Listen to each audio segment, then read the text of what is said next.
If a barrier of iron and copper is holding back two vast nations, and the Prophet said, "Today, a hole like this is opened," what happens when Allah allows them to burst forth, rushing down from every hill and draining lakes as they pass? This is Yajuj and Majuj. Not fantasy, not conspiracy. Real peoples mentioned in the Qur'an and explained by the Prophet in authentic reports. Tonight, we clear the noise. We will stay with what is certain, build your understanding on a firm foundation, and leave you with a practical family plan that strengthens faith and removes fear. If you want Qur'an and Sahih only, like this video and share it so more Muslims get clarity instead of myths. In this lesson, we follow a simple method. First, we take the Qur'an passages that speak directly about Yajuj and Majuj, and about the barrier of Dhul-Qarnayn. Second, we bring the authentic hadith that describe what will happen near the end of time, the sequence around Dajjal and Isa, and how Allah will end the threat of Yajuj and Majuj. We do not chase rumors or force the text to match modern politics. We stop where the text stops and we move where the text moves. This method matters because many people online try to fill silence in revelation with creative guesses. That approach creates anxiety, false expectations, and constant disappointment. The Salafi approach is the opposite. Give the text its right, read it carefully, and live by what is clear. That produces calm hearts and steady lives. It also makes your dawah strong because your words stand on evidence, not on viral fear. Who they are: human, real, and very many. From the sources, Yajuj and Majuj are two huge nations from the children of Adam. They are human beings. They are not jinn, not monsters, and not supernatural creatures hiding in a cave. Their threat is not magical powers, but scale, speed, and spread.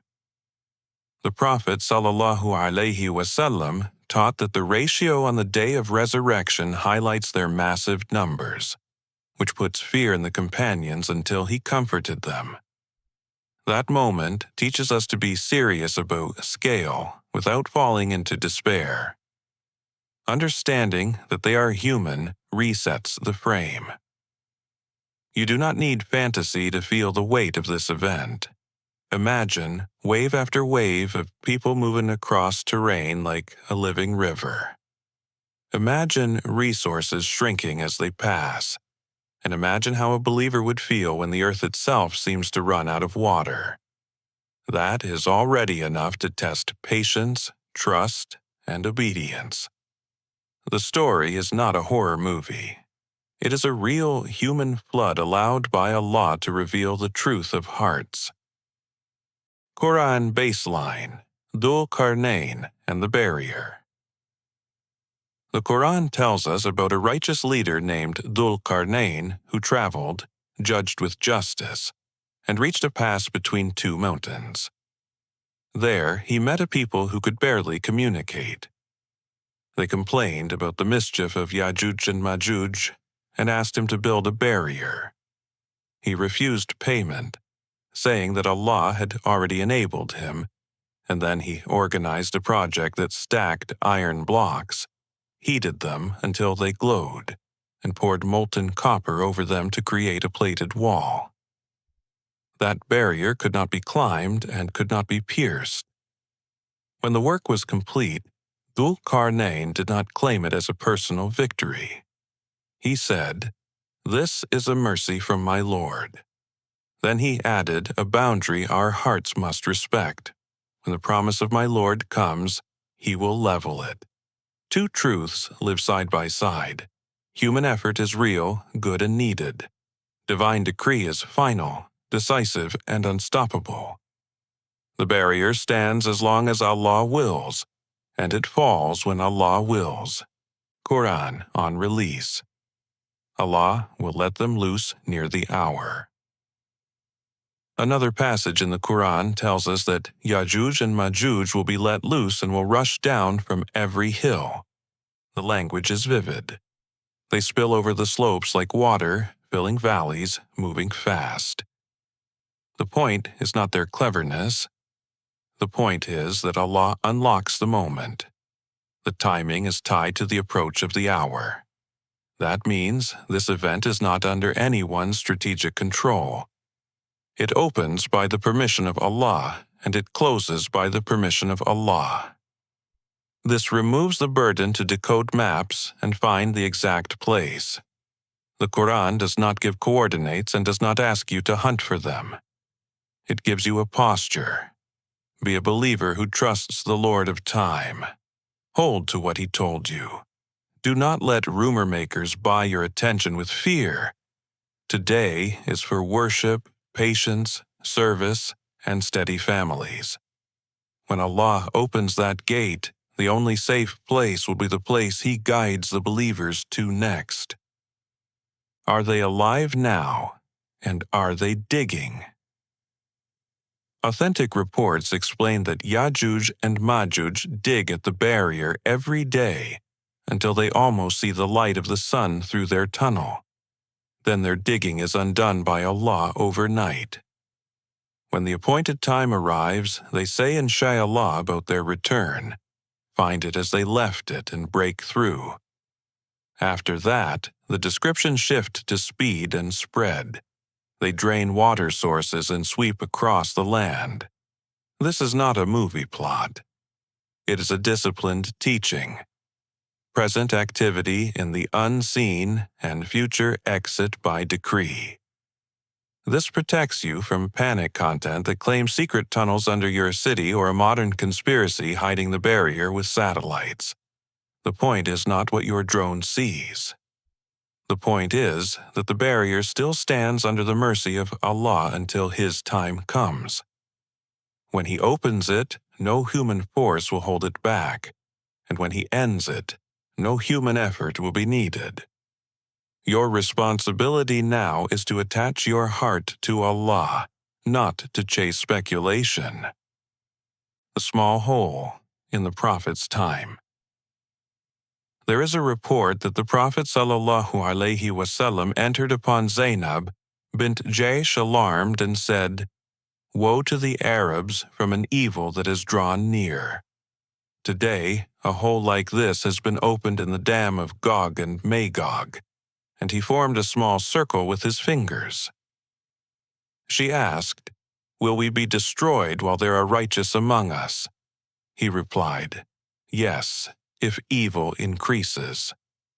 This shows that a small opening had already occurred in the unseen more than 14 centuries ago, and that moral decay brings communal danger. This is a heavy message for any generation. You cannot hide behind the presence of good people while normalizing sin. You cannot say, "We have righteous folks in our city, so nothing matters." The Prophet's answer was blunt. If evil increases, harm comes. That means the real response to talk of Yajuj and Majuj is not fear scrolling. The real response is repentance, fairness, charity, truthfulness, and cleaning our homes from what angers Allah. That is how you prepare your family. The sequence with Isa after Dajjal. Authentic reports give a clear sequence that simplifies everything. First, Dajjal appears. Then Isa alayhi salam descends and kills Dajjal at the gate of Lud. After that victory, Allah informs Isa alayhi salam that He has brought forth servants whom none can fight. So Isa alayhi salam should take the believers to Mount Tur. Then Yajuj and Majuj pour down from the slopes. They pass by the Lake of Tiberias and drink it until it is gone. Isa alayhi salam and the believers are besieged and make dua. Allah answers by sending a small creature that kills them at once. Then the world changes tone. Birds with long necks carry the bodies away. Rain washes the earth clean. Barakah returns in a way people can see and taste. Milk is abundant. Fruit grows so large that a group can shelter under a single rind. Safety spreads for a season, and then a pleasant wind takes the souls of the believers. This is a mercy chapter after a storm chapter. The order matters. Dajjal, then Isa alayhi salam, then Yajuj and Majuj, then divine end, then barakah. What we do not know and must not claim. We do not have a revealed geographic address for the barrier.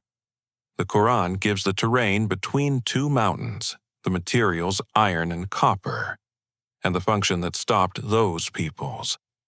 It does not give coordinates. We also do not have a revealed modern ethnicity that identifies Yajuj and Majuj with any specific nation today. When people force the text to match a current group, they create prejudice and error. The right response is to stop where the text stops. This discipline keeps a believer honest and peaceful. It prevents the habit of hunting for fresh targets to blame. It protects your dawah from embarrassment when guesses break. It trains your family to love the words of Allah more than the thrills of conspiracy. If Allah had wanted us to know a modern identity, the revelation would have named one. The silence is a sign. Do not break it with your imagination. Hold to what is clear, and leave what is concealed to the Lord of the worlds. Why they are a test. The test of Yajuj and Majuj is not like the test of Dajjal. Dajjal is a deception that challenges creed. Yajuj and Majuj are a flood that challenges patience. They overwhelm lands, empty resources, and corner believers in a way that forces a question. Where is your trust? The answer is not in weapons. The answer is in obeying the messenger who leads you, in making dua when there seems to be no way out, and in believing that Allah controls the end of every story. The most striking part of this scene is how Allah ends it. Not a war, not a coalition, a small creature. The largest human surge meets the smallest soldier of Allah and falls as one. That is how Allah teaches hearts that victory is from Him alone. When you teach this to your family, you remove the idea that safety lives in numbers or in technology.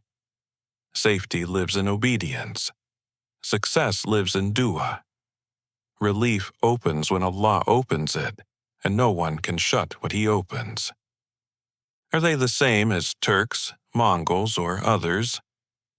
Some narrations describe enemies the Ummah fought in history. Faces like hammered shields, small eyes, or wearing hair shoes. Those reports have their context in specific conflicts and do not explicitly define Yajuj and Majuj. It is incorrect to glue separate texts together and create a single profile that labels whole peoples in our time. We must let every report live in its lane and let the Quranic passages about Yajuj and Majuj stand on their own. Your goal is to avoid harm and confusion. When people stitch reports without care, they create a monster of their own words that hurts the innocent and damages the truth. Keep your study clean. Learn what the Qur'an says about the barrier. Learn what the authentic Hadith say about the sequence and the end. Recognize the humanity and scale of Yajuj and Majuj without inventing a modern target. This protects your tongue and your community. Clearing popular myths. Sahih texts do not say that Yajuj and Majuj eat people, breathe fire, wield hidden super technology, or live in underground steel cities. Those claims usually come from weak reports or fiction dressed as religion. The Sahih picture is simpler and stronger. Huge numbers, fast spread, water sources drained, believers besieged, dua raised, divine end by a small creature, birds carrying bodies, rain cleansing the earth, and a season of barakah. That picture teaches faith and patience. A clean narrative is more powerful than a wild one. It lets viewers see wisdom instead of chaos. It lets parents teach children that revelation is precise and trustworthy. It equips youth to ignore clickbait. It makes your channel different from fear merchants because you offer what actually helps: a mind that rests on evidence and a heart that rests on Allah. Share this approach, and you will collect reward with every person you calm and guide. Are they already loose in a spiritual sense? Some speakers say that Yajuj and Majuj are already here as a symbol of modern chaos. While the Ummah does face many trials today, the texts speak of a literal emergence tied to a literal sequence after Dajjal is killed by Isa. The correct balance is to accept the future literal event and to handle today's problems without mislabeling them as that event. Mixing categories creates confusion and weakens people when the real signs arrive. So, learn the order. Dajjal appears first. Isa alayhi salam descends and kills Dajjal. Then Yajuj and Majuj are released by Allah. That clarity keeps you from reacting to every headline as if it were the last chapter. It protects you from despair and from laziness. Today is for building worship and character.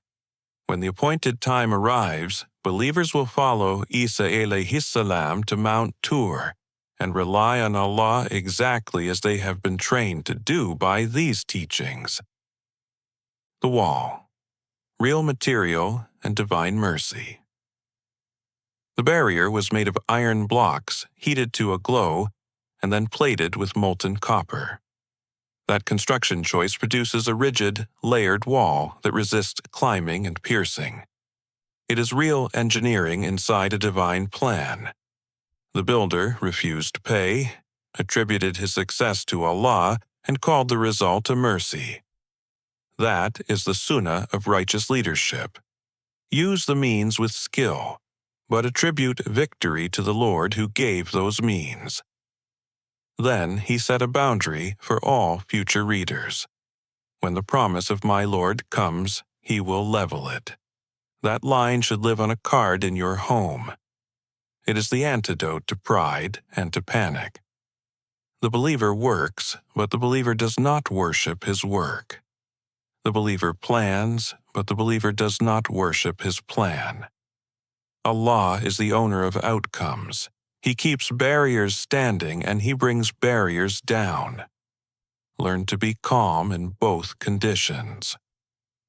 Their numbers and the Lake of Tiberias. The authentic descriptions include a sign you can picture. As they surge, the first waves pass the Lake of Tiberias and drink it until it is gone. Those who arrive later say, "There was once water here."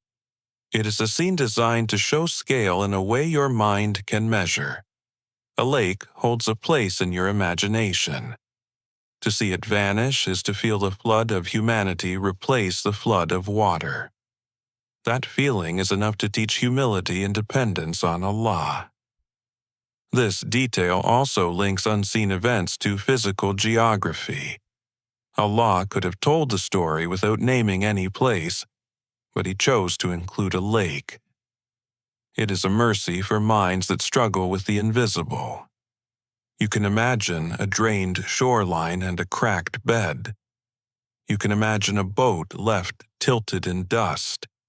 You can imagine the terror of a farmer who sees a lifeline disappear. Then you can imagine how relief would feel when Allah ends it all in a moment. How Allah ends them. No army fights them. Isa alayhi salam does not raise a force and march. He takes the believers to Mount Tur by the command of Allah. They raise their dua to the Lord of the worlds. Then Allah sends a small creature that kills them all at once. The greatest crush of human numbers falls to the smallest sign. After that, the earth is cleaned with rain, and order is restored by birds carrying what remains. Then a season of barakah spreads across the land. Learn from that design. Allah ends arrogance with gentleness and ends terror with ease. The message is not that strategy does not matter, but that strategy bows to decree. The message is not that you do nothing, but that your main work is worship, patience, and truth. When Allah decides to remove a threat, He removes it without your help, and when He wants you to work, He opens doors that no one can shut. Build a heart that understands both lessons. Practical takeaways for families. First, stop where the text stops. Do not attach Yajuj and Majuj to any current nation. Second, learn the sequence and make it a family routine. Dajjal, Isa, Yajuj and Majuj, divine end, barakah. Third, teach 4 anchors to your children. They are human nations. A real barrier once blocked them. Allah releases them when He wills, and Allah destroys them when He wills. Put those 4 on a card on your wall and review them monthly. Fourth, build habits that outlive rumors. Read Surah al-Kahf together every Friday. Keep dua after every salah. Keep your media diet clean of panic and gossip. Replace doom scrolling with study, service, and sports that build character. Practice answering questions with "the Qur'an says," "the Prophet said," and if the text is silent, we stop. When a household speaks like that, the hearts inside it grow strong and calm. That is real preparation. Save this video to your End Times playlist so you can teach these points later without guessing. 2 common questions answered. Question 1. Are the 999 out of 1,000 about us? The context explains that the 1,000 are from Yajuj and Majuj while 1 is from this ummah, and other texts speak about the large share of this ummah in paradise. The point is to show scale and to push us to urgency, not to drown us in despair. Take the warning, but keep the hope that the Messenger sallallahu alaihi wasallam gave his companions in that same moment. Question 2. Where is the wall today? The Qur'an did not give coordinates, it gave materials, method and function, and promised that Allah will level it at the appointed time. That silence is there on purpose.